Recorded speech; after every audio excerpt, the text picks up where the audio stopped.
Hello everyone, my name is Nwachukwu Victoria and I'm your host for the EDTC Media Interaction Show. I have here with me a parent, a lecturer and a student, and we are discussing the educational sector, the overview, assessment and experiences in the educational sector of Nigeria. I'd love for my guests to introduce themselves to you, and firstly I have with me... Hello viewers, my name is Dr. Mrs. Ezeh-Ikpeama Odile. I'm glad to be part of this EDTC Media Interactive Show. Thank you very much. Thank you very much for inviting me to be part of this EDTC Interactive Show. My name is Dr. Ifeanyi Madumere, an Associate Professor of the Department of Accounting, Federal University of Turkey in Bayelsa State. Thank you, and over to you. Thanks for having me here today. Hello viewers, my name is Adinnu Stanley, a graduate of the Department of Economics, Spiritan University in Noji. Oh, well, thank you very much. And as earlier introduced, in this session we'll be talking about the educational sector, and we'll move over to the questions now. Firstly, we'll be talking about the general expectations, firstly from our students, our graduates. Mr. Stanley, what was your general expectations on going to the private university? My expectation on going to Spiritan University, to be precise, was because of the ideology I had initially about private university first, and then I thought that Spiritan University would give me the best education and the moral lessons, and I'll get to meet people with similar ideas and those learned people as well in the field, and get to learn more from them. Wow, and I would love to know as well, were these expectations met? Yeah, sure. Oh, okay, over to you, mommy. Please, what was your expectation on taking your child to this university you speak of? I know when you talk of private universities, let me just say, I thought of Spiritan as a place where you can get it all in terms of, getting a total child, a child who is morally, academically, physically, spiritually, and using the act of facilities is required for the growth and development of every child. So getting to know that Spiritan University opened, I didn't bother enrolling my child, especially the male child, into any other tertiary institution, because I believe my hope and my expectations will be met, and the extent I have seen so far, I think I'm good. Oh, wow. That's very nice, very lovely indeed. All right, over to you, sir. What would you say is your general assessment of the education sector in Nigeria as a whole? Thank you very much. Schools in Nigeria are not meeting my expectations. The reason is that I am in a government school. We teach well, but the government is not supporting us. The government is not supporting even the students. Recently, you heard that lecturers were on strike for 8 months or thereabout. And we went to court. They forced us from the court to go back to the classroom. We went back to the classroom and they said they will not pay. They didn't pay us. But they said no work, no pay. Now we are working the work that we were not paid for. Now we are working no pay. What I mean by that is we have to cover up all what we did not do within that 8 months, and still we did not receive salary. This goes a long way to discourage people who are in public schools. Public school is okay if they give them what they want. Like in your school now, Spiritan University in Noji, I know that you may have a smaller size of class. There's no one class that you can have up to 100 students. But in the public schools, Some of the classes you have up to 100, 200 in a class for one lecturer without enough facilities to carry these students. And these have some psychological effects on the children. It has psychological effect because when a child does not have enough space to sit and prepare for classes, it dampens the spirit of the child. You as a lecturer, if you don't have enough space to move around to talk to your students, it dampens your spirit. That's the more reason why some of us are saying, well, government should do something. But if the private universities will also help, okay, but then there is a problem. There is still a problem that should be tackled. Well, thank you very much. As our guest here has spoken, he has spoken of challenges faced in the educational sector in Nigeria as a whole. But I would like to ask again, would you make suggestions as to ways it can move forward? Right, ASU. I'm not here to discuss ASU, but ASU's problem is government provide facilities. The government cannot provide facilities. That's why most of our young graduates keep running away. And I tell you, out of the shores of this country, Nigerian medicals, Nigerian doctors, nurses, lawyers, accountants are doing well. Accounting graduates from Nigeria, if they go outside, they pass SCCA straight away. We have what it takes to give to the students, but the government does not want to help the students. All right.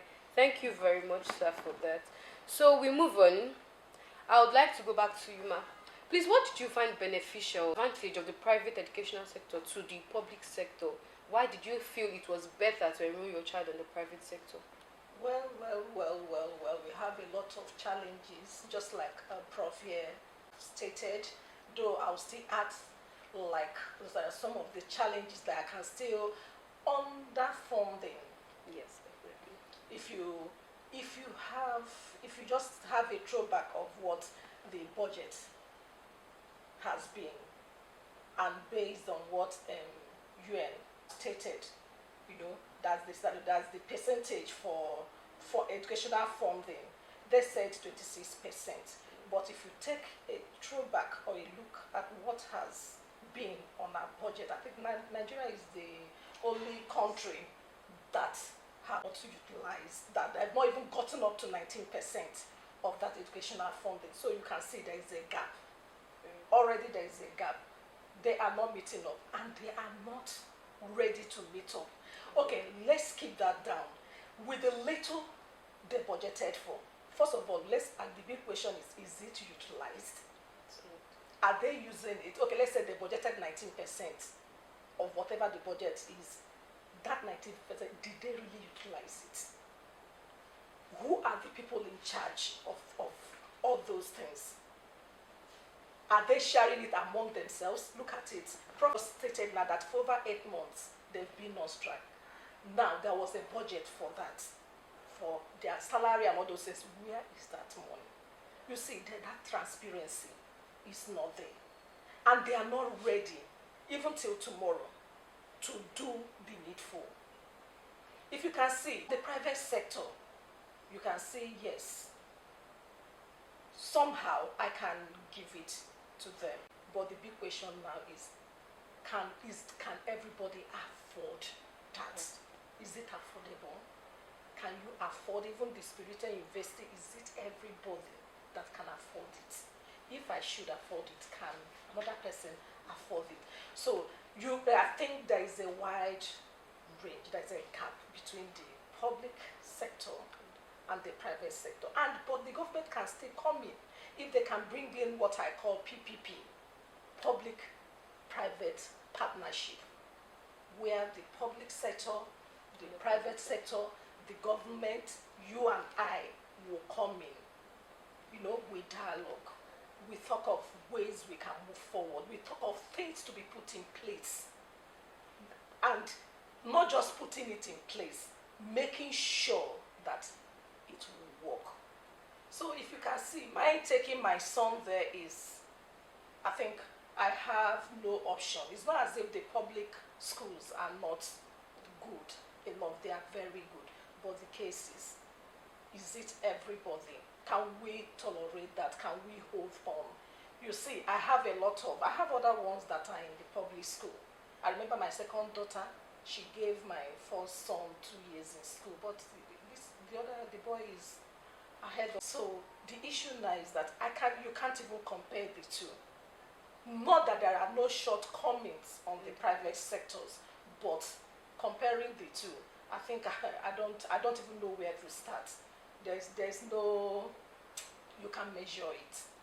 So I think the private sector, they are still leading in terms of equipment, in terms of technology, in terms of manpower. So holistically, the whole thing is, the ideology is different. Thank you very much. We've heard from the view of a parent. We'll go over to a view of a student. Since you finished schooling in your school, Spiritan University in Unochi, and from what you said, you graduated from the Department of Economics. I think that's a 4-year course. Yeah. So spending 4 years as a graduating student of that university, would you like to share your major experiences and assessments of life as an undergraduate, as a student of the school? Alright, honestly, I will start by saying that my decision to study economics as a course at Spiritan University was the best decision I ever made.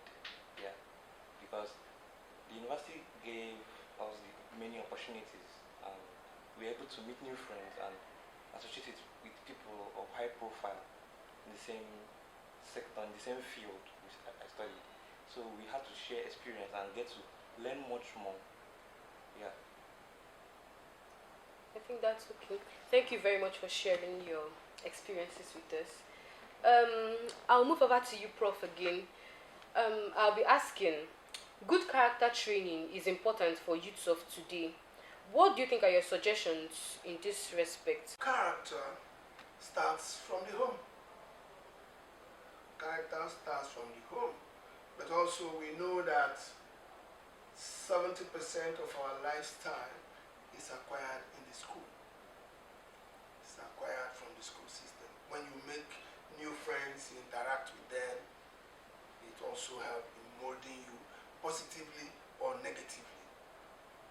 But the difference between the private university and the public university is that in the private university, all eyes are on the students. They train you, they follow you while you move on. But in the public schools, come and live your life, pass your degree and go. All right, sir. Thank you very much. Mom, do you have any additions to this? Well, just like he said, character begins at home. But somehow, I would digress a bit because, along the line, there are still children that they started well, but because of peer pressure in the school, a child might have it all at home, but getting to school, there's a way I normally associate things, just like you said, I'm economics maybe because of where I'm coming from. There's a course pull and there's a course push. Do you understand? There are some students, when they come, do you understand? They are already built, not minding where they're coming from. Nothing influences them. But all those course push, do you understand? Oh, every little thing, they are like, wow, we're just saying this. Do you understand? That's where peer pressure comes in. These children, they watch a lot of things.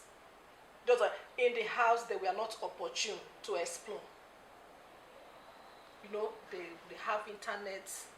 Oh, they are watching, they are seeing, they are watching the kind of people.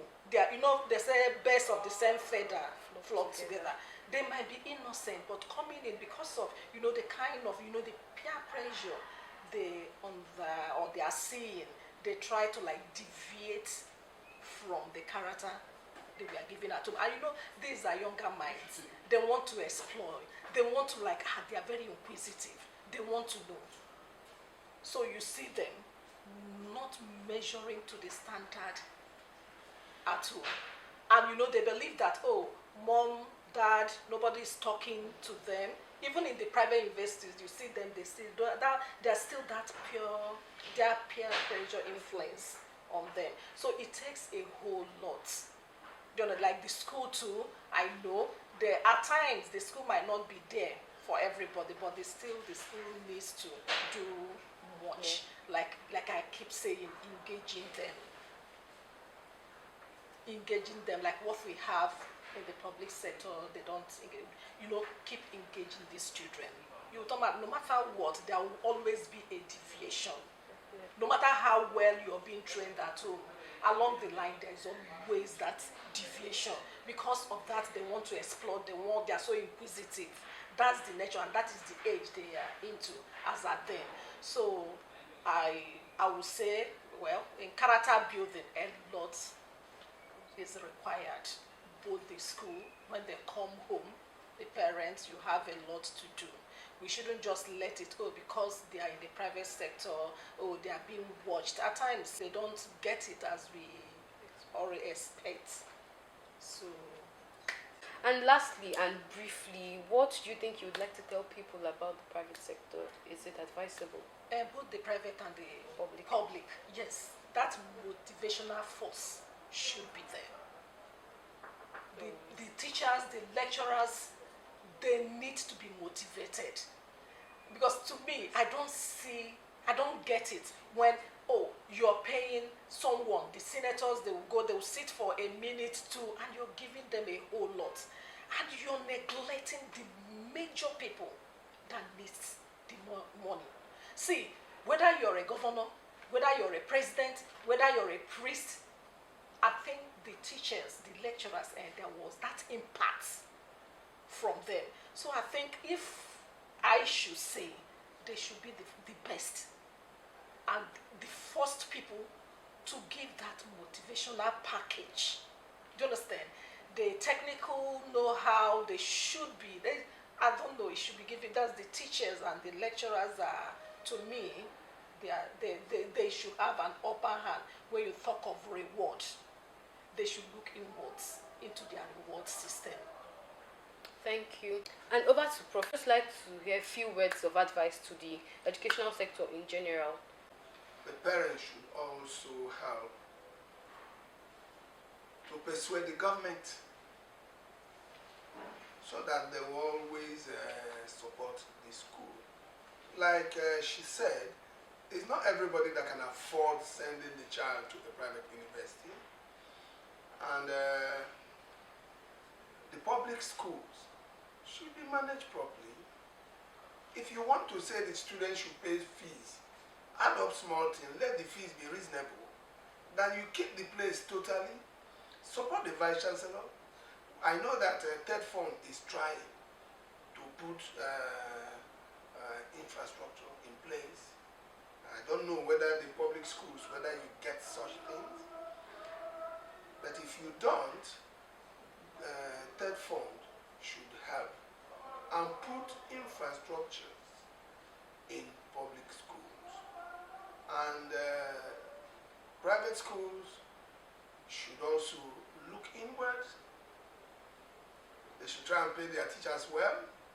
If they pay their teachers well, most people in public schools will run away and go there.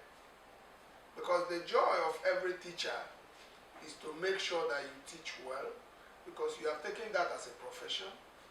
When you do that very well, the reward of a teacher, those days they say it's in heaven, now it's here. Because if we go to the same market, we will always want to do things right. Thank you very much. Thank you very much. And thank you all our viewers who have stuck with us to the end of the show. I remain your host, Nwachukwu Victoria, and this is still the EDTC Media Interaction Show. Thank you.